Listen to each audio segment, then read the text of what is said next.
Go to a party with 50 people in it. There's a psychopath, a full-blown psychopath there. There's probably 5 borderline psychopaths there. They're not going to kill you or rape you or maybe even take your money, but they're going to manipulate the situation, make you look bad or use you in some way. Something bad's going to happen. And if you sense that, people have a sense that something is wrong with somebody, you walk away.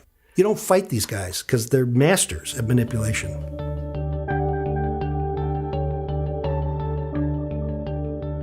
A psychopath in its simplest form is an intra-species predator, a human that is a predator on other humans.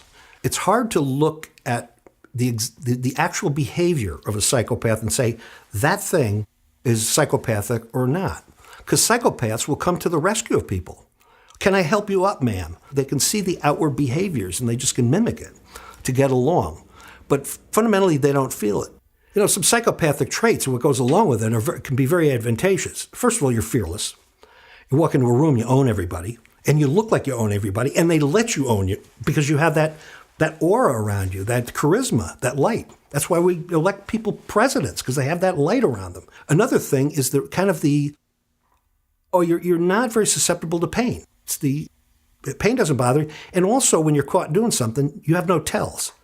You could be caught red-handed, having an affair with somebody. And you can say, no, that's not me. It's like, you're going to believe me or your lying eyes.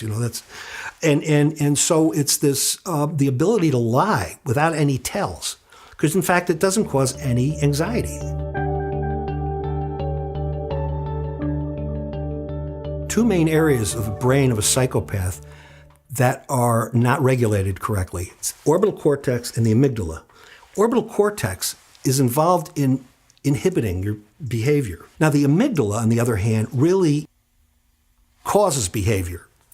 And normally they're in balance, they inhibit each other. Now, in a psychopath, they're both turned off, so they don't inhibit each other and they don't regulate it. So the normal balance of animal drives and your social interactions, your morality, are not right. That's never right.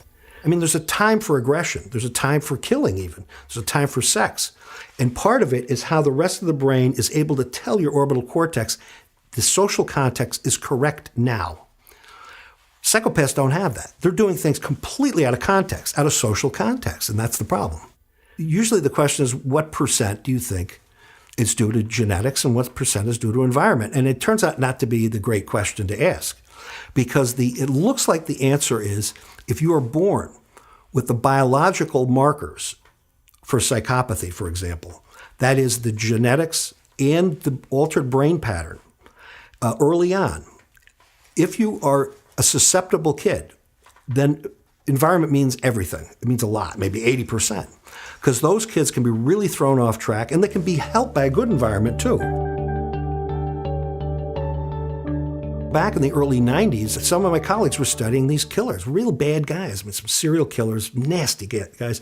And they asked me to come in to look at the brains. So I put myself and some other people in as normals. And I got to the last scan and I looked at it and it was like completely pathological.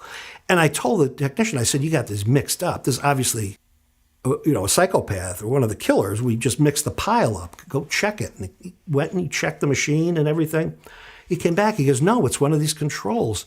And so when I pulled back the name that was covering, the tag covering the name, of course it was my name on it.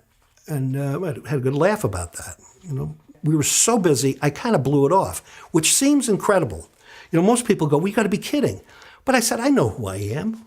I'm not a psychopath. There's something wrong with the data, or something's wrong. I mean, within a year and a half, all the other genetics came back, and I had all the genetic markers for violence and, this poor empathy and everything associated with psychopathy. So I had the two main biological markers. I still laughed at it. Well, it wasn't until about 2010 I was invited to give a talk in Oslo, Norway, and they talked to me for a few hours. They had my data, and they said, oh, by the way, you're probably a borderline psychopath. I went, what? They go, and that's the first time I took it seriously, because these people didn't know me.